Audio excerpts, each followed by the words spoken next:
Hey everybody, my name is AceFangirl, and welcome back to another bonus episode, I'm getting it this time, of Danganronpa Ultra Despair Girls. Last time we finished chapter 3, where Hiro and Canon had a run-in with not just one, but two of the Warriors of Hope, and we found out more about Canon and Leon, and that whole plot line's still happening, and oh god, here we go, chapter 4, we've got 2 chapters left, so we're gonna finish this bad boy by the end of the week. Let's keep going.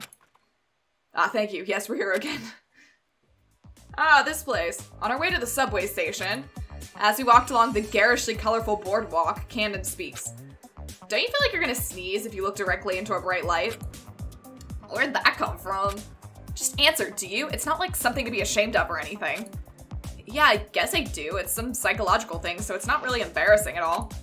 So it's also not embarrassing to have to go to the bathroom when you walk along the shore, right? No, that's not embarrassing either. I agree with her, but I'm not sure why. Candace stands silently. She's gotta pee. Oh, don't tell me you're trying to think of a way to get your money back from me. Oh, no. Then what are you so quiet for? Until you can give me an answer, I'm gonna assume you're scheming. As I give her a scolding, Cannon just blushed. I have to go to the bathroom, okay? I'm holding it in here. Oh. So that sneezing question was her segue into asking for a potty break, huh? Embarrassed about asking to go to the bathroom? I gotta say, it's kind of cute in a way.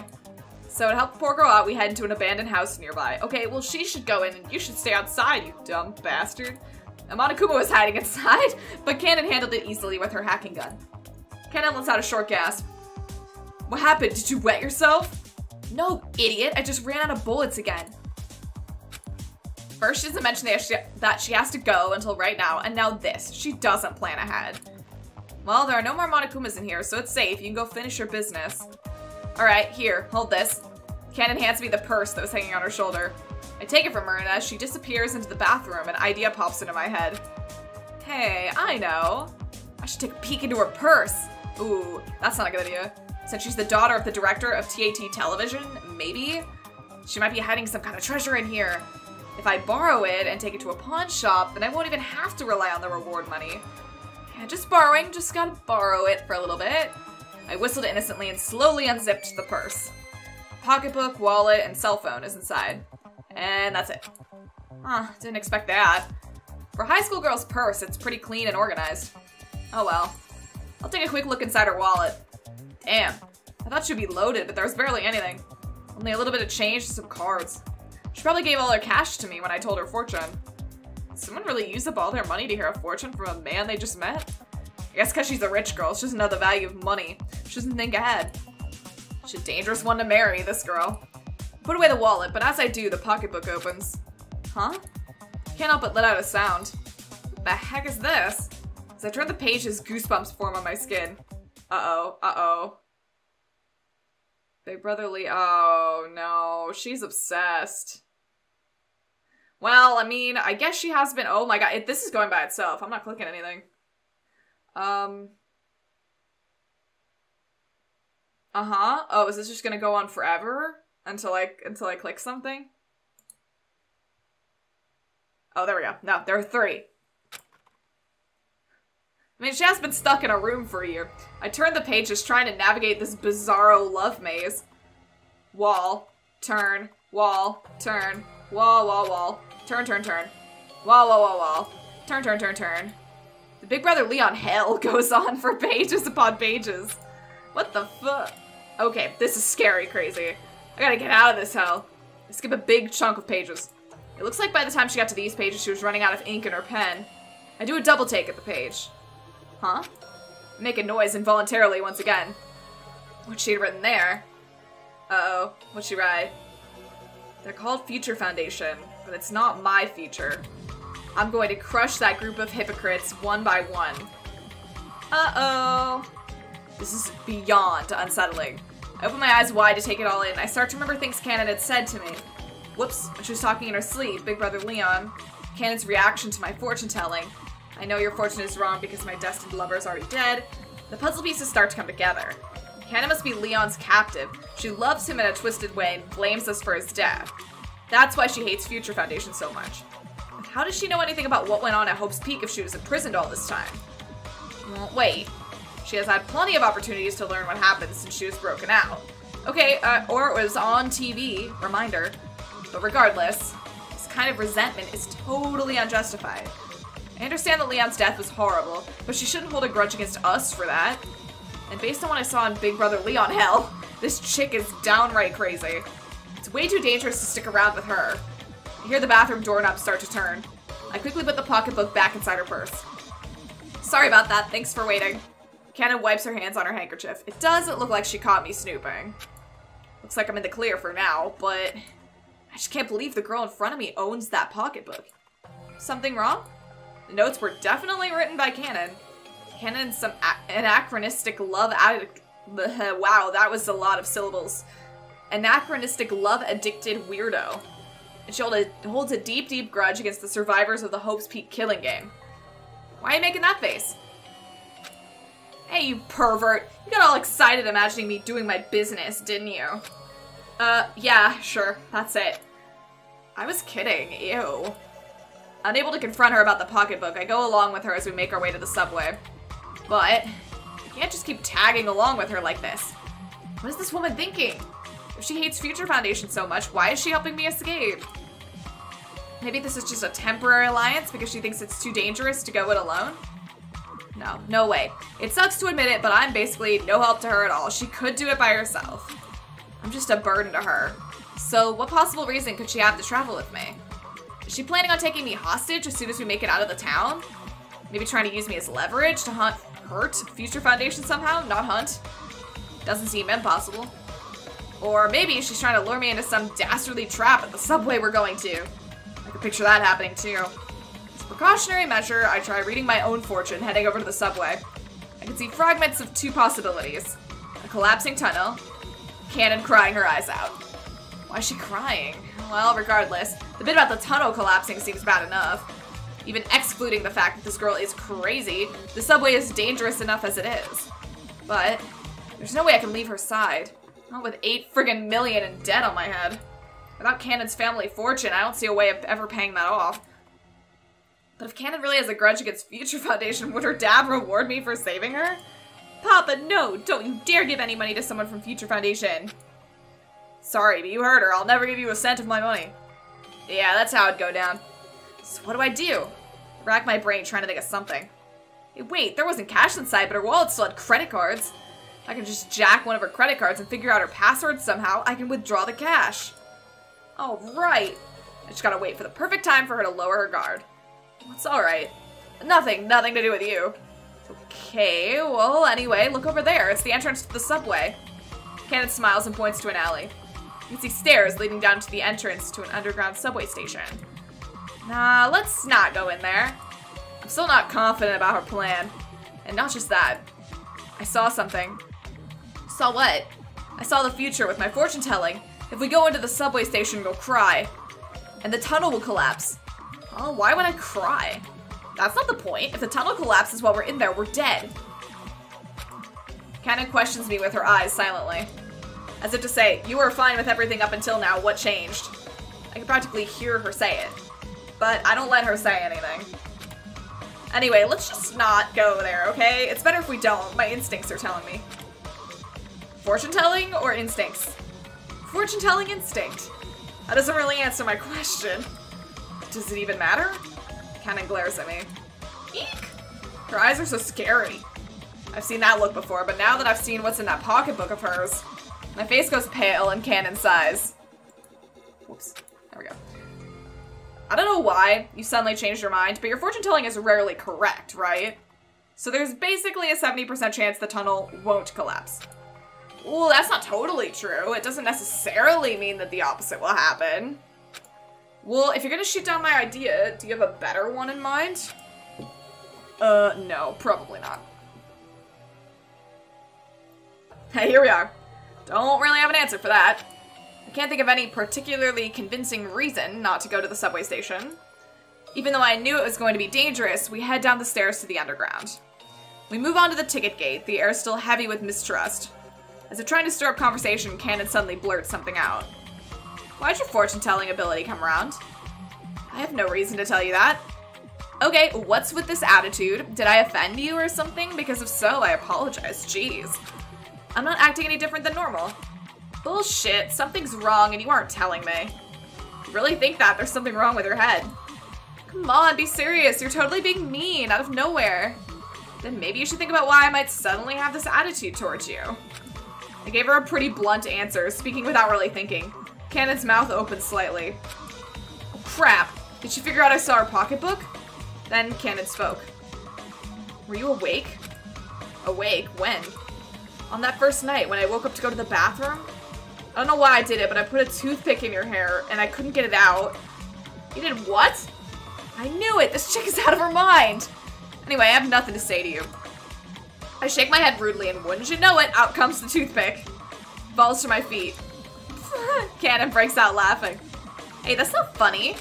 I yell at her angrily. The mood changes instantly. Cannon sulks and pouts from being yelled at so harshly. Okay, geez, I get it. You don't want to talk to me. Fine, whatever. With the bad vibes hanging over us, we make our way to the ticket gates. Pass through them and head down the stairs to the platform. An empty electric train is stopped right in front of us.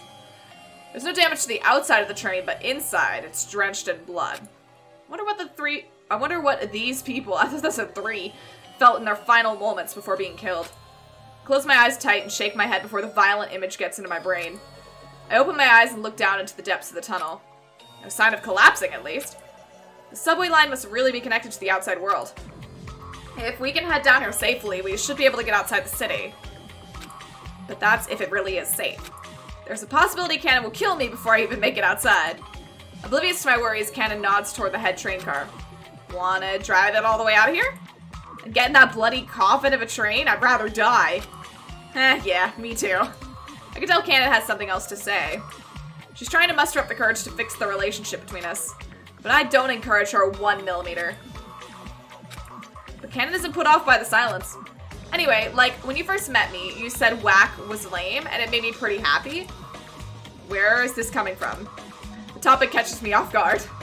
Well, you look pissed, so I thought I'd lighten the mood. Anyway, I meant it. I was happy. Whoop! Sorry. Cannon chuckles to conceal her embarrassment. We jump off the platform. I walk alongside her. For some reason, I'm trying not to step on the floor. I hop on the railroad ties. Immediately, I feel pathetic. Not manly at all. The reason I'm even alive right now is Cannon. The pocketbook was scary, but the same Cannon who wrote all that stuff is the one who saved me. But I was acting so childishly, being all mean to her like that. It's not cool at all. It's okay to doubt things, but sometimes you just have to be absolutely sure. That's what I learned from the incident at Hope's Peak Academy. Being suspicious because of my predictions is wrong of me. With a new surge of courage, I ask her directly. What do you think of Future Foundation? And just when I finish asking my question, or maybe it was just an instant before, Cannon kicks me hard on the ribs. I crash onto the tracks. She jumps on top of me and tightens her hands around my neck. Oh shit. Oh wow, okay, that was sudden and scary. As I sit alone in my living room, I hear the sound of the front door opening. I figured it was just Mom coming home, but when I looked, I saw a stranger standing before me. The moment I realized something was wrong, I was restrained and lost consciousness. Oh god, this is when she got kidnapped. When I woke up, I found myself inside a neat, well-decorated room. This was my prison for 1.5 years. I got bored. Bored. The memory of Big Brother Leon was the only thing keeping me sane. I kept thinking about him, and even though my imprisoned life was hell, it was nothing compared to what came next. Shortly after I was imprisoned, Big Brother Leon was killed by Future Foundation. I learned that right after I was freed. It happened while I was being forced into the children's game. I was hiding in a public bathroom when I saw a folder placed on top of the toilet tank. Curious, I opened it. I wish I hadn't. The Killing Game at Hope's Peak Academy. An ultra-exciting game took place among 16 students from Hope's Peak Academy, Class 78. The rules were simple. You must live the rest of your life inside the school. If you want to leave, kill your classmate. In this totally awesome game, the following 10 students tragically lost their lives. Leon's name was on the list. It had to be a lie. It had to be a mistake. I refused to believe it. But there were photos inside the file. Oh no. Tied up, slumped over, the body of... Oh, Big Brother Leon. Rip, bro. No, it had to be a lie. It had to be a mistake. I refused to believe it. Again and again, I refused. But the truth was staring me in the face. I didn't see any way around it. No matter how I looked at it, that was Leon. That was Leon. That was Leon Kuwata's body. Stunned, I looked through the other pages in the folder. And once again, I learned something horrible. The survivors. By using other participants as unwilling sacrifices, the following 6 students survived. The names and details of the 6 students were listed. These proud students have graduated from the academy and joined Future Foundation. With glory and fame in hand, the survivors are showing the world their sense of justice. But who wrote this? Why am I still alive? That was my first thought. My entire world was Leon. Oh, honey, you can't think like that. Why am I still breathing? Why is my heart still beating? Why am I standing? Why am I not dead? Why am I not able to kill myself? No, it's obvious. I didn't die. It was Leon who died. Now I live inside a world that's over. Finished. That's the only thing. I have fallen into despair. That's it. That's all. But what is this? Why aren't the tears coming? I don't feel anything at all. Have my emotions frozen in shock? Or am I just the kind of woman who refuses to cry when the world ends? Emotions are how you feel about the world, so if the world has ended, maybe emotions end too. Anyway, I should go where Leon is. There's no point in living in a world where Leon's gone. I placed my hand on the door intending to walk right into the claws of a Monokuma. But, in that moment, I realized something. Not yet. Not today. Because there are people out there who deserve to die. There are people out there acting like they believe in justice, even though they killed Leon. They're still alive with their hollow words that sound nice, hiding how shallow they all are. I'll die after I kill them all. I swore to my life as if I were cutting the words right into my skin. But I couldn't kill Yasuhiro. I had my reasons. At first I thought he was just some random civilian. Some weirdo with ridiculous hair was about to be killed by one of those monsters. That's why I saved him. It was after I saved his life that I found out. He was a part of that twisted game. Human trash number 1, Yasuhiro Hagakure. I wanted to kill him on the spot where when he told me. Wow, whack, that old 90s slang is pretty lame. It's just so similar to what Leon told me. I fell to my knees and started bawling on the spot. I saw Leon in Yasuhiro. I hesitated to kill him longer and longer. I know he's aiming for Papa's money. I know he's Future Foundation, and he's also totally lame. But it wasn't anything like what I thought a member of Future Foundation would be. When I talk to him, I want to kill him less and less. Maybe I should just let him be. My feelings even went that far. But he just casually says to me, "What do you think of Future Foundation?" I understood immediately. It was probably while I was in the bathroom. He looked inside my purse. He saw everything I wrote. On impulse, my body moved. I kicked him in the ribs and tackled him to the tracks. I wrapped my hands around his throat. I pushed my thumbs against his Adam's apple, hard. And that's what happened. I am going to kill Yasuhiro Hagakure. I'm trying to kill the man I used to see Leon in. I hear a sound I've never heard before come from Yasu's throat. It calms me, somehow. I can feel my eyeballs rolling up. It's like I'm watching this happen from an outside perspective. I'm not me. I can tell his Adam's apple is sinking into his throat. I want to kill him so bad. This is for Leon, right? No, I want to kill him because he saw my pocketbook. Once we're out of here, he'll tell Future Foundation everything he saw written in there. And if that happens, my revenge, my purpose in life will be thrown away. I have to kill him. I have to keep him from talking. His pupils are dilating. He's close to death. I'm going to become a killer. My vision's blurring over. I can only see a thin line. A sharp pain rushes through my body. Oh? Oh man, what a cliffhanger. Oh, so spooky. Is she gonna do it? Is she gonna kill him? I hope not. That would be sad. But I guess we'll find out in the next one. I'll see you then.